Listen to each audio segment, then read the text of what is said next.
Hello guys, welcome to the Judicial Wing, the knowledge of judiciary, executive and legislation. I am Pallavi with you again with the lecture series of Indian Penal Code 1860.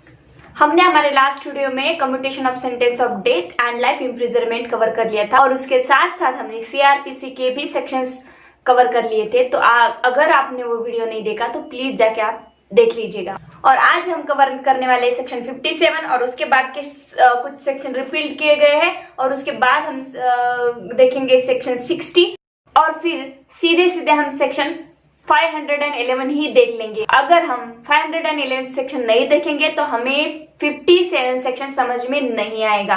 देखिए यहाँ पे बहुत meet फैला हुआ है और confusion भी है सबके मन में कि ये सेक्शन 57 है क्या। सबसे कहती हूँ कि अगर पहले आप 511 पढ़े फिर 57 की तरफ आए, इसके अलावा आपको 57 समझ में नहीं आएगा। आज हम उल्टा जाते हैं, यानी कि पीछे से आगे आते हैं। मतलब हम पहले 511 पढ़ लेते हैं जो कि आईपीसी का लास्ट सेक्शन है, उसके बाद हम 57 पे आ जाएंगे। ठीक है, तो चलिए 511 की बैरक की लैंग्वेज हम पढ़ लेते हैं।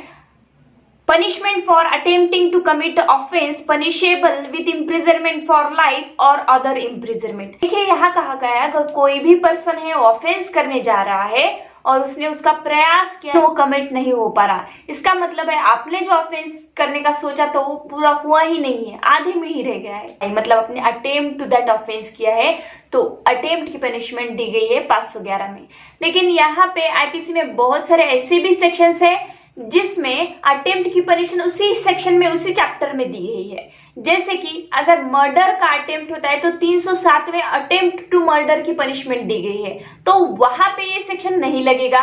क्यों नहीं लगेगा? 511 सेक्शन इसलिए बनाया गया है आईपीसी में उस ऑफेंस के अटेम्प्ट की पनिशमेंट स्पेसिफिकली नहीं दी गई है। ठीक है, स्पेसिफाइड की नहीं है। चीटिंग का ऑफेंस है, चीटिंग करी तो आपको चीटिंग की पनिशमेंट मिल जाती है, लेकिन अगर आपने अटेम्प्ट टू चीटिंग किया तो उसकी पनिशमेंट यहाँ पे नहीं है। ठीक है कि नहीं? तो इसलिए ये 511 अलग से सेक्शन बनाया गया है और बोला गया है कि कोई भी ऐसा ऑफेंस है आईपीसी में जिसमें पर्टिकुलरली जैसे कि 307 दिया है अटेम्प्ट टू मर्डर, वैसे अटेम्प्ट टू रेप नहीं दिया गया है, तो अटेम्प्ट का स्पेसिफिकली प्रोविजन जहां नहीं दिया गया है वहां 511 अप्लाई होगा। तो आगे पढ़ते हैं। Whoever attempts to commit an offence punishable by this code with imprisonment for life or imprisonment or to cause such an offence to be committed। देखिए कोई भी ऐसा ऑफेंस करने का अटेम्प्ट करता है और उससे अटेम्प्ट हो जाता है जिसमें लाइफ इम्प्रिजनमेंट की पनिशमेंट है, और कोई ऐसा ऑफेंस का अटेम्प्ट करता है जिसमें इम्प्रिजनमेंट की भी पनिशमेंट है, उसके लिए दिया गया है ये सेक्शन। आगे बोलता है और to cause such an offence to be committed. अगर आप कारण भी बनते हो उस ऑफेंस को कमिट करने का, मतलब आप ही गए, ऐसा नहीं है कि आपको खुद जाके ही अटेम्प्ट करना है, नहीं कोई मतलब। देखिए यहाँ पे हम एक एग्जांपल देख लेते हैं। जैसे ए नाम का पर्सन है, उसने बी नाम के पर्सन का ब्रेन वॉश कर दिया और बोला जाओ तुम क्या करो उस सी नाम के व्यक्ति को मार डालो। अभी अबेट किसने किया है? ए ने बी को अबेट किया है। उकसाया किसने है? बी को, ए ने। ठीक है, अभी ए तो जाके मर्डर करने वाला नहीं है, बी गया मर्डर करने, लेकिन मर्डर नहीं हो और पुलिस आ गई और उसके बाद क्या हुआ? ए बी जो है वो भाग गया, अटेम्प्ट हुआ, मर्डर नहीं हुआ। वो जो व्यक्ति था, वो जो पर्सन था जिसका मर्डर करने हो गया था वो मरा नहीं, उसका मर्डर हुआ नहीं। मतलब ए क्या हुआ? अटेम्प्ट का कारण बना हुआ है यहाँ पे। भले ही वो जाके अटेम्प्ट नहीं कर रहा है लेकिन कॉज बना हुआ है, कारण बना हुआ है। तो यहाँ पे इसलिए ये लाइन दी गई है कि to cause such an offence to be committed, committed करने के लिए क्या बना? वो कारण भी बना। उसके बाद ये सेक्शन क्या बोलता है? And in such attempt does any act towards the commission of the offence. और कोई भी ऐसा कृत्य, आप कोई भी ऐसा एक्ट कर रहे हो कि जो टुवर्ड्स द कमीशन है, मतलब क्या है? कमीशन को करने के लिए कोई भी ऐसा एक्ट कर रहे हो और आप अटेम्प्ट करने की कोशिश कर रहे हो तो उसे अटेम्प्ट माना जाएगा और आपको अटेम्प्ट की पनिशमेंट मिल जाएगी। ठीक है, देखिए ऑफेंस जो है वो ऐसे ही कोई डायरेक्टली जाके नहीं करता है, पहले तो उसके माइंड में इंटेंशन आना चाहिए। ठीक है, कि मुझे उसे मार डालना है वगैरह वगैरह। ठीक है, उसके बाद क्या होना चाहिए? उसका प्रिपरेशन भी उसने करना चाहिए। प्रिपरेशन के बाद आती है अटेम्प्ट की स्टेप, यानी कि पहले तो इंटेंशन ही था दिमाग में। हाँ, इंटेंशन को वैसे डायरेक्टली पनिशमेंट नहीं मिलती। अगर आपका इतना इंटेंशन यार मेरे को ना उसको मारना है वगैरह वगैरह, अब लेकिन आप कुछ करते ही नहीं हो तो आपके मन में क्या चल रहा है किसी को पता ही नहीं होता, तो ऐसे स्टेप में आपको भले ही ये फर्स्ट स्टेप मानी जाती है क्राइम में, लेकिन आपको यहाँ पे पनिशमेंट नहीं मिलेगी जब तक आप उस इंटेंशन को एक्सप्रेस नहीं करते। दूसरी है प्रिपरेशन।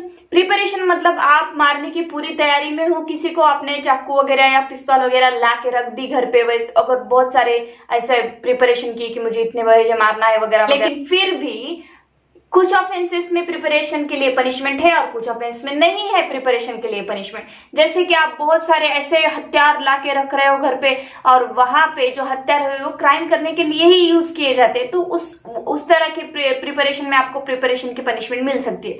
जैसे कि आतंकवाद के है, वेजिंग वॉर अगेंस्ट स्टेट है, वहां पे प्रिपरेशन की पनिशमेंट पर्टिकुलरली दी गई है। अगर आप प्रिपरेशन करते हो स्टेट के अगेंस्ट तो आपको पनिशमेंट मिलेगी।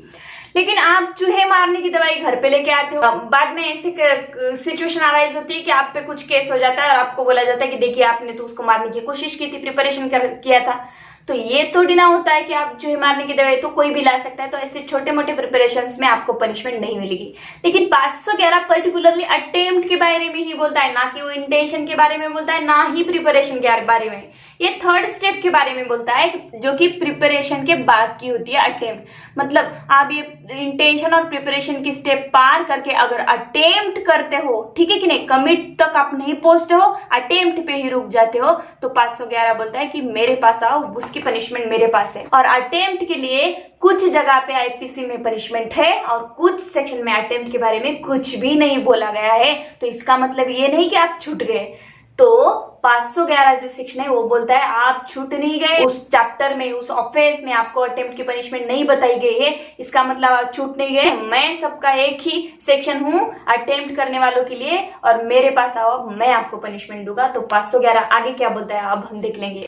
Shall where no express provision is made by this code for the punishment of such offense। जैसे मैंने अभी कहा कि किसी ऑफेंस में अटेम्प्ट के लिए पनिशमेंट प्रोवाइड नहीं की गई है तभी ये सेक्शन वर्क करेगा।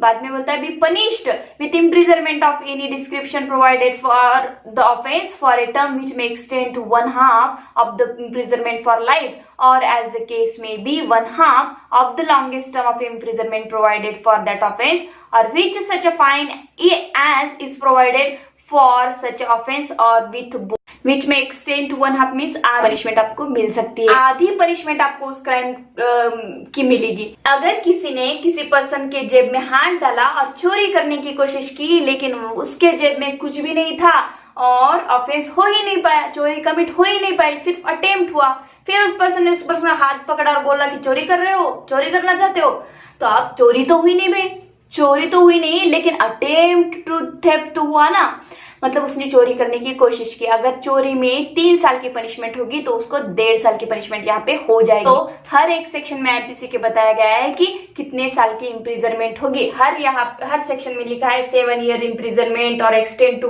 10 ईयर्स और विथ फाइन और विथ बोथ, ठीक है, ये सब दिया हुआ है पूरे सेक्शंस में आईपीसी के।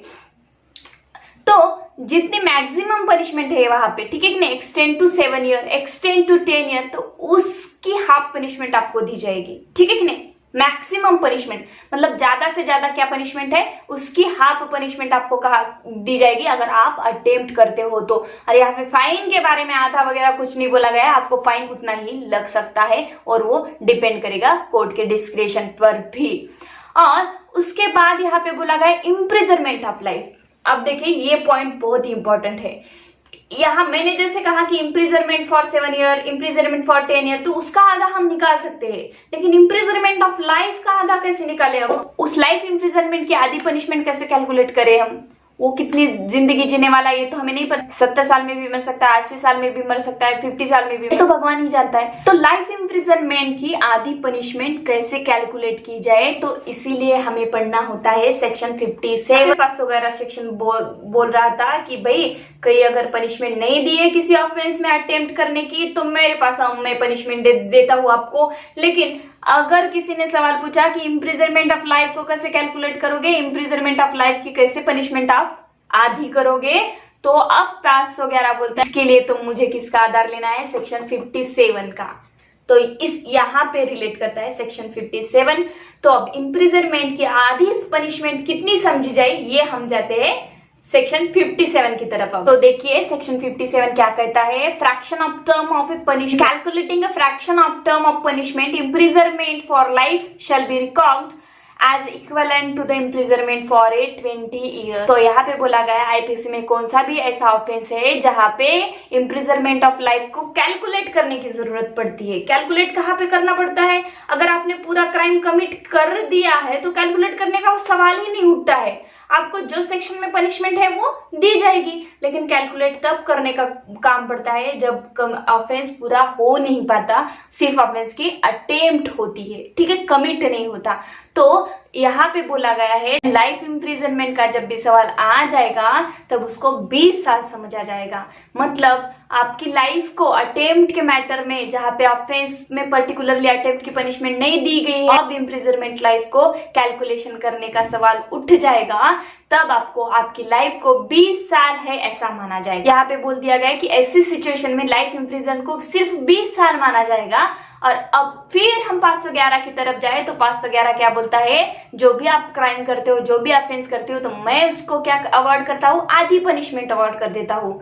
तो यानी कि ऐसा क्राइम अगर किसी ने किया है जिसमें लाइफ इम्प्रिजनमेंट की सजा थी और वो जो ऑफेंस हो नहीं पाया, आधा ही हो पाया, तो वहां आधे के, तो ऐसी सिचुएशन में आपकी लाइफ 20 साल की मानी जाएगी और आपको 10 साल की पनिशमेंट हो सकती है ऐसी सिचुएशन में।